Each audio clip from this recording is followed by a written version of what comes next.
from the start, we were pretty convinced that creativity and inspiration were the key points in a success story or in the story of a company.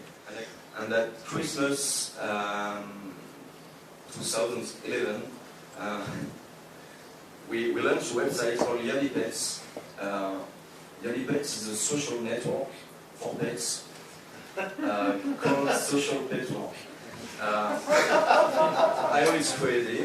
And when we start the project, at first it was a kind of Twitter.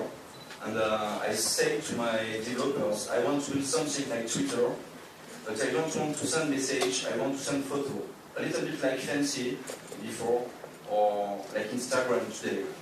And they did it, and we have to choose a topic, a thematic for this. And at this time, at this early moment, we were working for animal industry, food industry, and we decided to choose pets.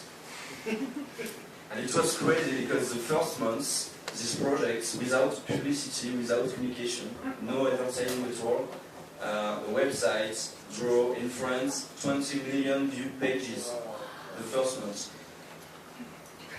It was a little bit crazy for us, and we had 800 new members every day on the website. At first it was a social network, and we deliver.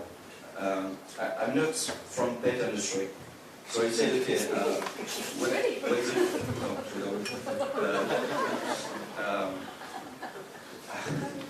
we decided to build something a little bit stupid, but saying, what is animal life cycle? What are the key moments of the relationship between man and animal? And I say, okay, I'm a guy, I have no children, but maybe if I have a child, I'm looking for a dog.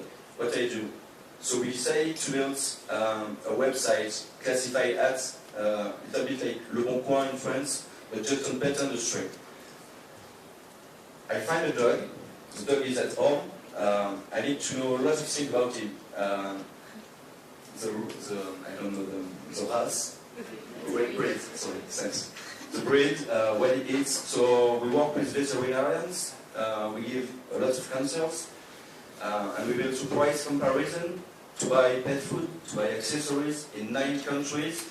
We work with Taskhub in Europe, we work with Colis Injection in the United States, and we work with Taskhub in Brazil. And we continue to develop services belonging to this relationship. Today, 1 year after, the project is around 250,000 members on the website from 10 countries. We just trying to launch the website in UK.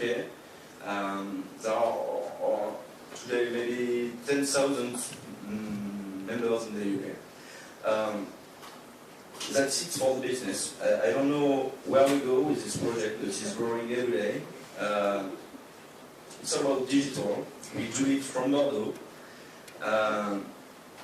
That's all.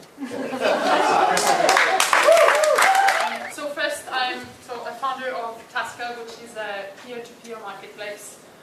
Sort of a reverse eBay for services. So for example, if you say, oh, I wish I could pay someone to do this, I bought some stuff from IKEA, but really I don't have time or I don't know how to build the shelf from IKEA. I just post a task on Taskhub, it's free, and I just say, I need someone to do this for me, I'm ready to pay whatever price, and then I invite people in the community to just come and bid on my task, and then I just choose whoever is the best person. It doesn't have to be the cheapest option, it just has to be really the better profile. So the idea came when a friend of mine had a baby a couple of years ago, and she was just struggling. She wanted to spend as much time as possible with the baby, but yet she just felt overwhelmed. So that's how the idea came to me. But I guess, yeah, maybe I should just tell a little bit about how an idea came one day and how is it I'm here today. Well, just follow me a little bit because it's really, really not traditional. So back then I was a teacher actually. I was a teacher in the US, then I moved to the UK about 4 years ago.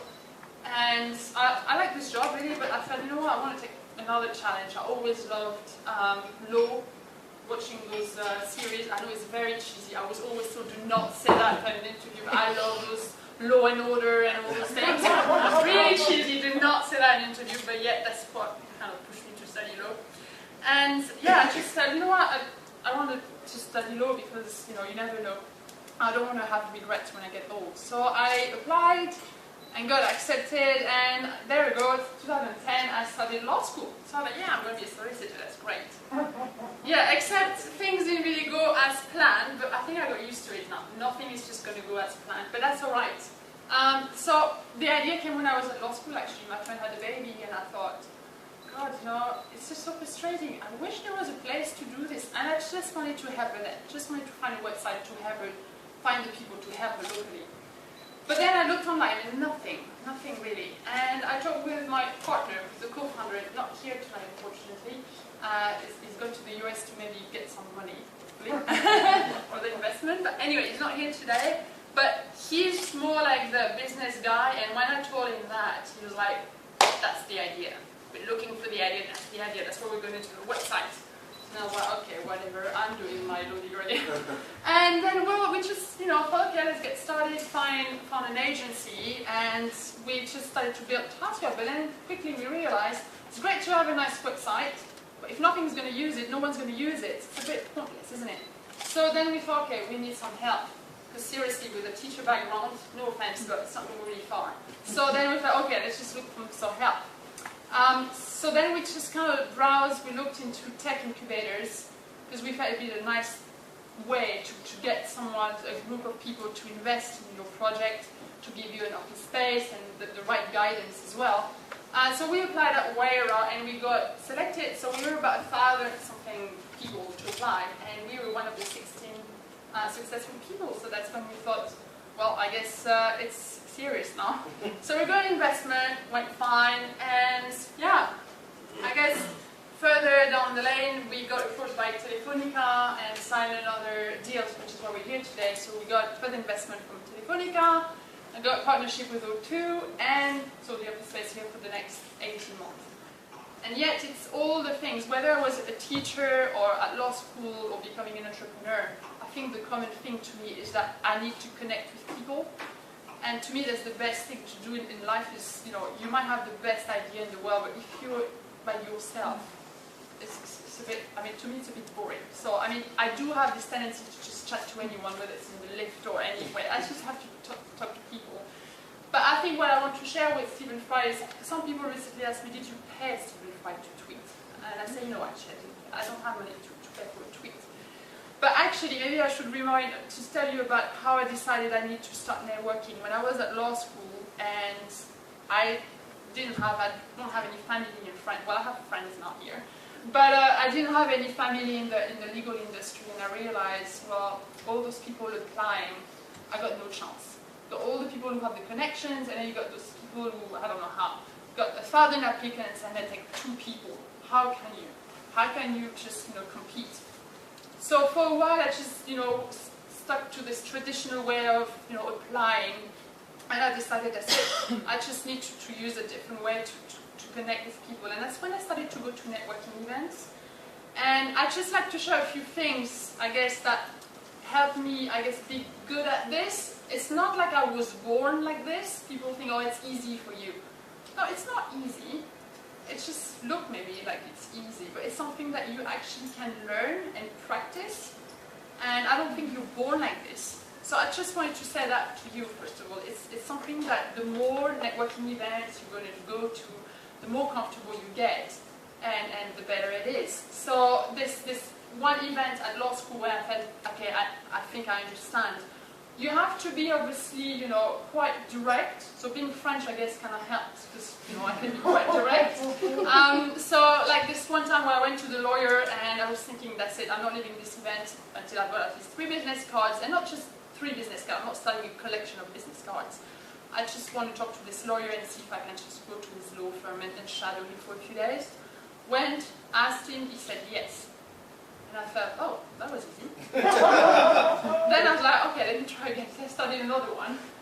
I liked it. Yes. I'm like, God, I can't believe this is that easy.